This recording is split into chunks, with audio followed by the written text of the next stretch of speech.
Le groupe Legrand est le spécialiste mondial des équipements électriques. Historiquement implanté à Limoges, le groupe dispose à présent d'une envergure mondiale, présent dans plus de 80 pays.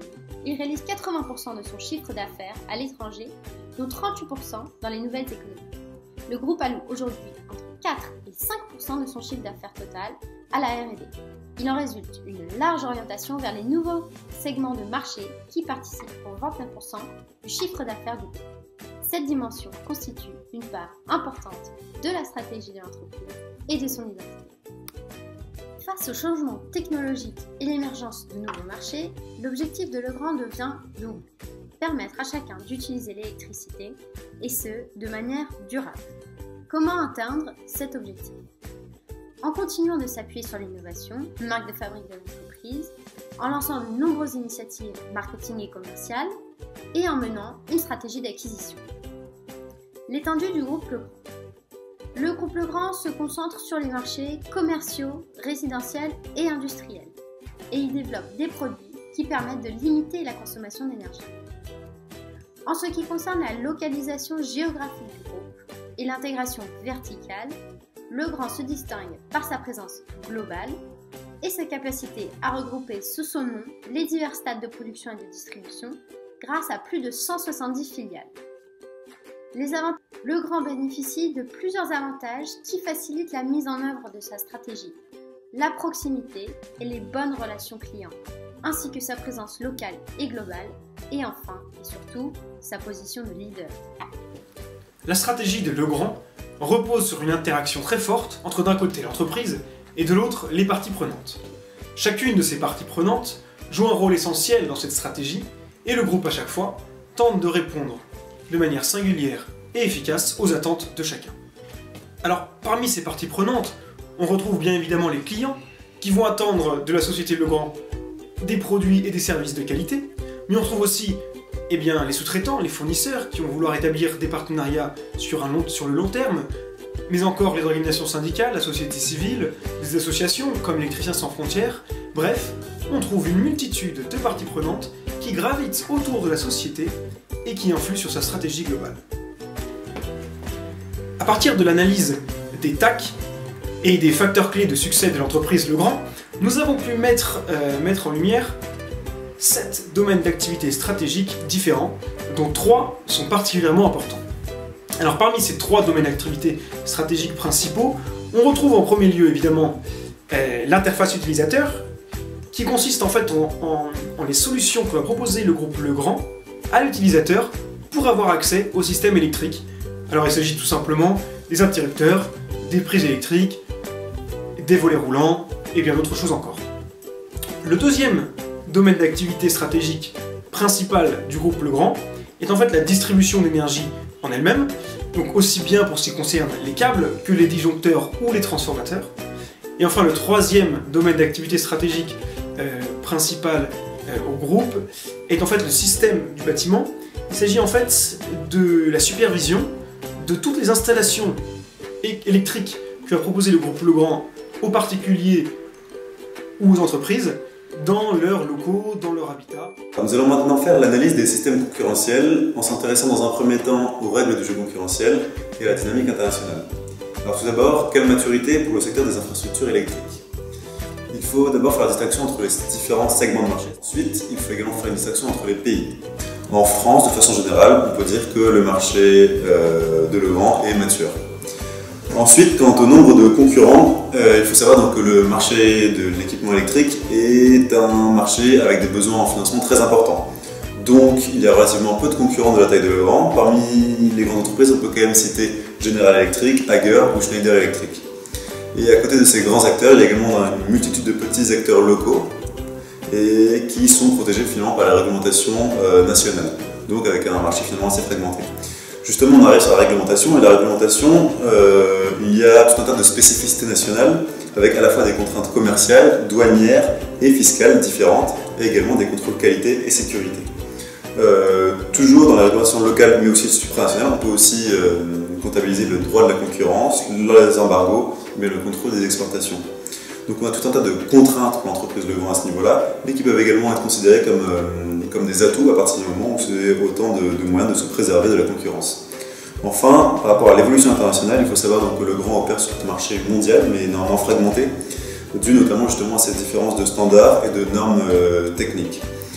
Néanmoins, le marché se libéralise, avec notamment l'exemple de l'Europe et l'adoption d'une directive sur l'électricité en 1996 pour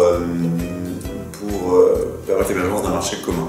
A noter également l'émergence des concurrents chinois qui entraînent une forte baisse des prix dans le secteur. Nous allons maintenant étudier en quoi l'entreprise Legrand a une stratégie reconstructiviste. La stratégie reconstructiviste se base sur 2 points, la baisse des coûts et la stratégie de différenciation. Legrand se fonde en effet sur un objectif clair de baisse des coûts. Elle est totalement transparente vis-à-vis des actionnaires selon son rapport annuel et elle a un objectif clair de baisse des coûts notamment sur le marché nord-américain afin d'être compétitif face à ses plus gros concurrents comme General Electric. Elle veut en effet accroître ses profits afin d'asseoir son avantage concurrentiel. Mais Legrand veut aussi se différencier des autres entreprises en voulant développer l'électricité et le réseau électrique d'une manière durable. En effet, elle a développé une véritable éthique de management et un développement que l'on peut inscrire dans la stratégie durable, puisqu'elle a développé par exemple Électricité sans frontières, donc une association en Afrique pour aider ces pays à améliorer son réseau électrique, mais elle a également un but clair de pallier à la rareté des énergies fossiles. Donc contrairement à une stratégie qui se fonde uniquement sur la baisse des coûts ou uniquement sur la différenciation, Legrand adopte ces 2 stratégies afin de se mettre dans la lignée de la stratégie reconstructiviste que l'on pourrait aussi appeler Blue Ocean. Nous allons maintenant étudier le degré d'attractivité du système concurrentiel. Si nous avons vu que Legrand présente 7 grandes DAS, nous allons nous concentrer sur l'analyse du plus important, à savoir l'interface utilisateur. Donc nous allons tout d'abord étudier l'analyse statique de l'attractivité de ce DAS. L'interface utilisateur présente beaucoup d'opportunités de différenciation, d'innovation et ainsi présente un potentiel de rentabilité et de valeur ajoutée très fort. Ainsi, c'est un DAS qui est très attractif. Mais maintenant, nous allons étudier l'analyse évolutive d'attractivité de ce DAS en utilisant les 5 forces de Porter. Premièrement, le risque de substitution. Il est assez important car de nombreux concurrents existent sur ce marché, mais grâce aux innovations que les entreprises entreprennent, elles arrivent un peu à se prévenir de ce risque de substitution en essayant d'être plus innovants que les autres. La menace de nouveaux entrants est existante puisqu'il y a beaucoup de pays émergents qui se développent sur le secteur de l'interface utilisateur électrique. Mais les gros mastodontes tels que Legrand ou General Electric restent quand même plus compétitifs que les autres et bénéficient d'économies d'échelle. La rivalité entre les concurrents existe aussi, mais encore une fois, les petites structures ont du mal à trouver leur place face à des grandes structures comme Legrand qui présente la quasi-totalité des équipements nécessaires à une bonne interface utilisateur. Et puis, enfin, le pouvoir de négociation des clients. Il est assez fort puisque l'interface utilisateur est un secteur qui touche une grande partie des consommateurs, mais en proposant la quasi-totalité, comme je l'ai déjà dit, des services, Legrand assoit sa position concurrentielle et le pouvoir de négociation des clients est assez faible. Enfin, pour terminer, nous allons analyser le pouvoir de négociation des fournisseurs qui, selon le site de Legrand, dans le secteur électrique et le secteur de l'interface utilisateur, est assez faible. Donc, pour résumer, nous pouvons dire que le degré d'attractivité de ce DAS interface utilisateur est aujourd'hui très attractif, mais également le sera sur le long terme puisque l'analyse de l'évolution de son attractivité est assez prometteuse. Afin d'analyser les 7 domaines d'activité stratégique du groupe, nous avons choisi 4 paramètres et 4 facteurs clés de succès. Alors parmi ces paramètres, nous avons choisi le potentiel de croissance en tout premier lieu, le potentiel de marge, le risque présent sur le marché et enfin la localisation géographique. Pour les facteurs clés de succès, on a préféré mettre l'accent sur la qualité et le respect des normes, l'efficacité énergétique, le coût, et enfin la localisation. Mais alors qu'en déduire pour la stratégie du groupe Legrand? On comprend tout d'abord que le groupe a tout intérêt à miser sur le domaine d'activité stratégique le plus performant, c'est-à-dire le cheminement de câbles, mais on comprend aussi que le groupe aurait intérêt à transformer certains des domaines d'activité stratégiques situés en question mark pour les rendre plus performants et qu'ils puissent à terme intégrer la case Cash-Co ou même la case Star. Venons-en maintenant au diagnostic des ressources et des compétences cœur du groupe Legrand. Nous allons pour cela identifier ce que Legrand fait avec ses ressources et aptitudes qui a réellement une valeur stratégique. Donc il faut savoir que le groupe dispose d'un portfolio de ressources avec à la fois des ressources tangibles, qu'elles soient financières, physiques ou organisationnelles, et des ressources intangibles, la technologie, l'innovation, les marques détenues, la réputation et également les ressources humaines. D'où un certain nombre de compétences cœur, puisqu'il faut savoir que le groupe Legrand se démarque par sa présence sur le marché mondial et bénéficie d'une position de leader grâce à un certain nombre de compétences cœur qu'il maîtrise parfaitement. Notre groupe en a dénombré 3.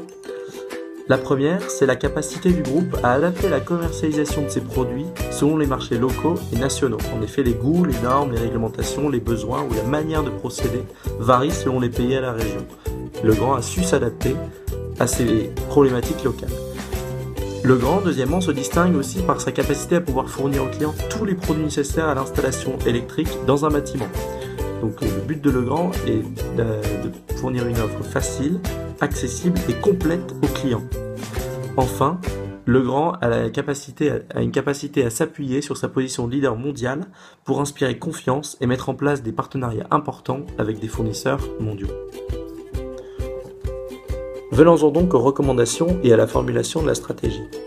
Legrand a conscience de la nécessité d'asseoir sa position de leader au niveau national et international. Pour cela, elle est toujours à la recherche de nouveaux marchés et de pays émergents où elle pourrait distribuer ses produits. Nous avons pu constater que Legrand a procédé à opérer une démarche stratégique classique en segmentant son marché en 7 DAS, 7 domaines d'activité stratégique. Cependant, nous avons pu voir que 3 de ces DAS, les systèmes de bâtiment, l'interface utilisateur et la distribution d'énergie, avaient un potentiel largement supérieur aux autres DAS. Nous pensons donc que dans sa démarche stratégique, Legrand doit allouer plus de ressources à ces 3 DAS, puisque ces 3 DAS ont un plus fort potentiel, notamment lorsqu'on arrive dans un pays émergent.